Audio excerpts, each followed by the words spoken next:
Hello, this is the king of all mediums, and welcome to Podcast 52. And the king has been not doing podcasts for the last few days, unfortunately, but he's happy to be back.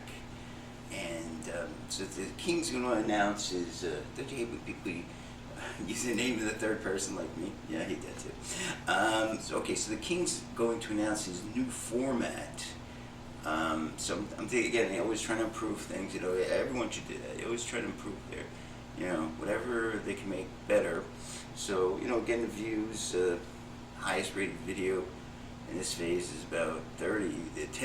11 beds better than the Beatles, of course. There were none. Okay?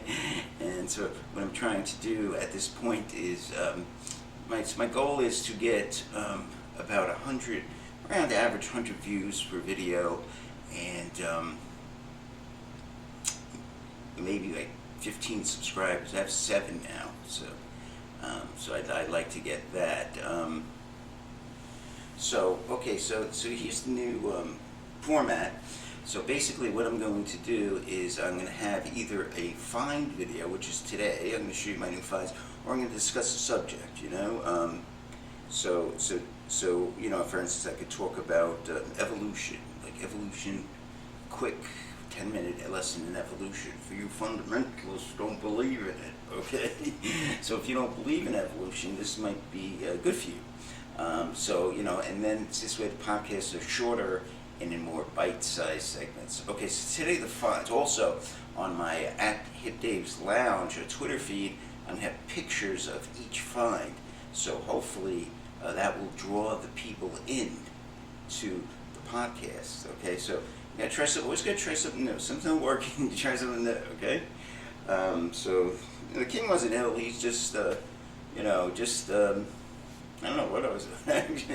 Just stress at work and one of those type of things. So, all right. So let's go over. Okay, 2 T-shirts. The first. So I went to Target today, and and they sell these. I always need T-shirts, rock and roll, and the first is their Nirvana T-shirt, and not too bad. A little happy face, and I guess you're in Nirvana, you'll be happy, right? So that's the first thing. So also I got a Led Zeppelin T-shirt. Now, to tell you the truth, I'm not the greatest fans of these 2 groups. I mean, they're great groups, obviously, but I'm not. I got every. I don't know. I mean, I don't even have any Nirvana left. After. I might have on my iPhone. I gotta check. So I mean, I used to have their CDs, a few of their CDs, but I never got the big one. It smells like Teen Spirit, In Blue, whatever. What the heck?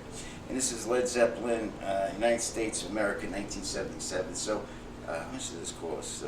$13. So, I think clothing though, there's no tax in New York State. I don't know about New York State. So I always like these shirts, like Guns N' Roses. Again, not a big fan. I have Metallica. You know my opinion of Metallica. Okay, so that's the first 2. Okay, so the next is an album, James Taylor, Greatest Hits. So this is probably the best way to buy James Taylor. I mean, I have now have his first 2 albums, and they're not bad. But basically, to me, you get everything pretty much on this one that you need. But what's interesting, we'll get to what's interesting in a second. But it gives you all the. So he's an interesting guy, James Taylor. He was auditioned by the Beatles, and he was signed to the Apple label, and he recorded 1 album for him. And I have that album. And I think I went over that, okay? So, I was like James Taylor. I thought he seems like a left-leaning guy. Again, if you're new to the podcast, I I'm not I'm not a white supremacist or anything, but I think, I lean towards the right. In terms of my politics, I just don't get, there's some things I'm liberal about, like abortion. More of them good. I don't want people want to get in people's wombs. And what else? That's probably the biggest issue I hear from the right from is abortion. I think that's something. It's a woman's choice. She can raise the baby, and we don't need no more people. It's big enough. They say the Earth's holding capacity of humans is 10 billion. I read that somewhere. So, okay, so James Taylor's greatest hits. I also ordered it on CD because the quality of this wasn't the greatest. Okay, so we start. Something in the Way She Moves. Great song. In fact, George Harrison took that title and made it to a great song, a greater song, Something, right? Caroline, I'm on My Mind also appears in his debut album along with Something, and then also Fire in My Rain. Now, the interesting thing about Carolina on My Mind, I have that on the first album. It's a different version. It doesn't sound good.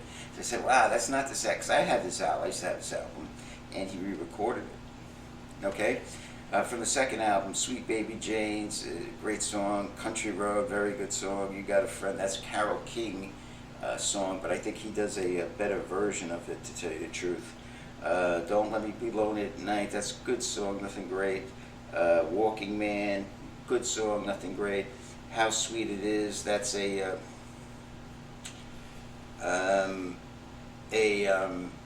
Motown song. You know, I think he probably has some better stuff out there. Mexico, great song, and Shower the People, and that's kind of annoying. That song or something like that. And Steamroller, the last track, is like a blues number live. But you know, I give this 5 stars, and the reason is because the tracks that are great, that are on this are great. There's about 1, 2, 3. Let's see, what am I missing? There's 3 songs. There gotta be more than that. You Got a Friend. Yeah, he does great for You Got a Friend 4, even though he didn't write it.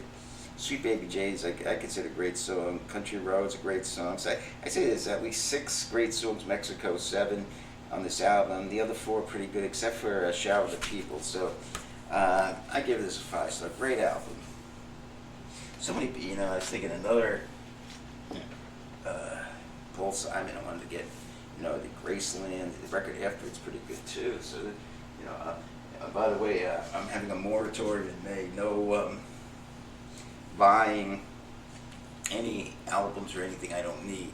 If I need some kind of maintenance thing, you know, I might need something from eBay. So, starting May 1st, so I'm doing rush shopping right now. Okay, now the next find is a woman, and David Crosby, no less, no more, has called her the greatest songwriter of all time, and that is Joni Mitchell. Now, she supposedly has a lot of good albums. I've always liked her good songs. I don't know, that's the thing, I'm scared to buy stuff from her, and I could probably listen on YouTube. You know, so I know her big hits. So you know, they say there's a few albums I should get, like Blue and Ladies of Laurel Canyon, I guess, something like that. What's the one I bought today? It wasn't Blue. Geez, I don't remember. I'm freaking seeing that. Yeah, anyway, so this album is greatest hits and unbelievable sound quality. It's like Joni Mitchell is in the room with you singing, and she's singing gives me chills. It's that good. I mean, she's such a talented woman. Okay, let's go over Urge for Going. I'm sorry, it's a great song. Chelsea Morning. I don't think it's that great of a song. I mean, it's funny, like, you know, they say it's in with her, you know, greatest songs. Big Yellow Taxi, that's a great song. By the way, many people consider her greatest song, right? Woodstock, she performed solo on the piano. That's the song she gave me chills, you know. And you get the Woodstock version by her, the Woodstock version by CSNY. The Circle Game's okay, and I think it's really good. Carrie, you know, that's, again, I didn't think that was that great. It was okay. California's okay. You Turn Me On the Radio. Ballad on a Robbery. Of course, number 10's one of the greatest songs she wrote, Help Me. Free Man in Paris, oh, that's a good song. River, China, Car, Unchained Melody, that's okay. Coming In From the Cold's great song. And the final song is one of my favorites. This was covered by Judy Collins. Both sides now.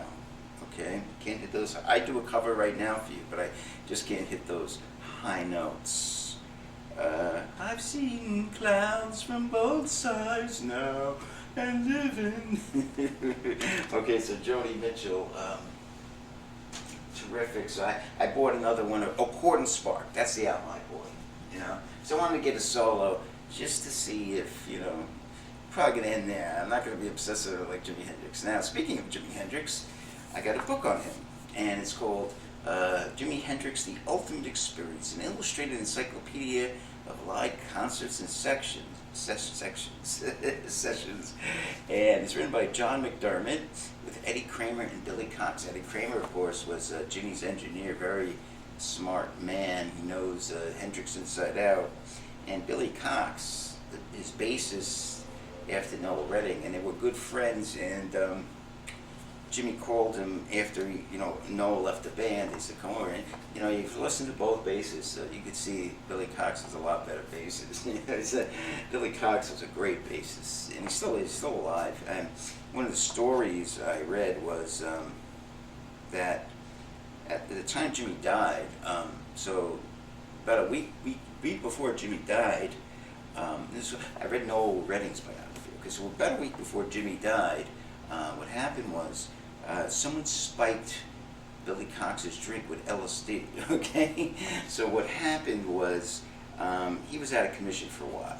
He had to go to a mental hospital, and because especially when you're not expecting it, all of a sudden these things start morphing, and so Noel writes in his book, that at that time I thought maybe the experience could get back together and such, but it never came. And so this book is a wonderful book. It has, every day that's Hendrix did something.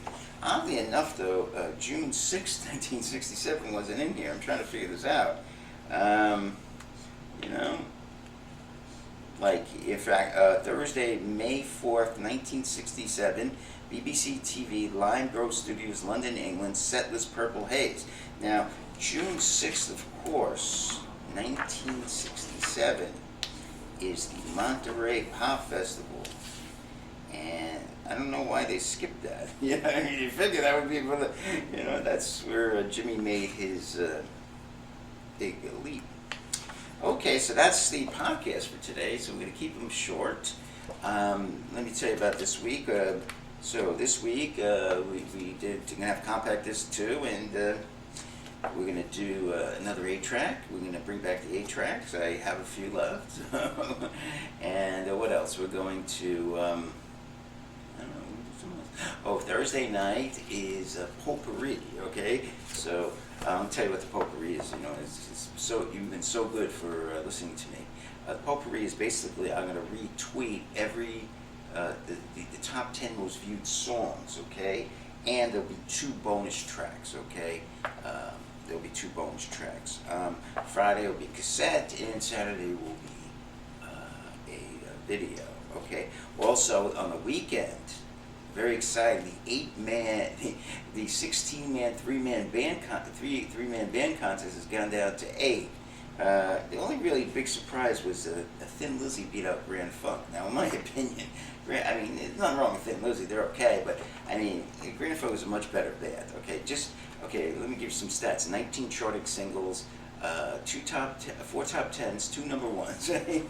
I don't know what people are thinking. I think a lot of people think Grand Funk as that commercial period. A lot of people that didn't follow them didn't know they had a great grunge-like. They say Neil Young invented grunge, but I think he did. So that was a big surprise. Now, so we're down to 8. So what we're going to do next weekend is I reseeded everyone based on the number of votes, okay? And so the number 1 vote getter was the Police, and ZZ Top only got 9 votes. And Rush, believe this or not, you would figure Rush only is the 7th seed. So basically we're going to have the 1st seed plays the 8th seed, the 2nd seed plays the 7th seed, and the 3rd seed plays the 6th seed, and 4 and 5. So Rush has a tough road to hoe because their first competitor is Jimi Hendrix Experience, right? Which they, so it should be interesting. And then once that's done, so we'll be down to a final 4, which will take place the weekend after, and there'll also be a consolation winner. So for third place, right? For third place, and then finally we'll have 2 days. So this should run a month about this contest. And I think I do this pretty good, actually. I've looked at some other contests, too messy and too much wordy. I make it easy. Who's the better band, All right, thank you, everyone. As this is podcast 52 on April 26, 2021. And you have a great evening, and we'll see you tomorrow, hopefully.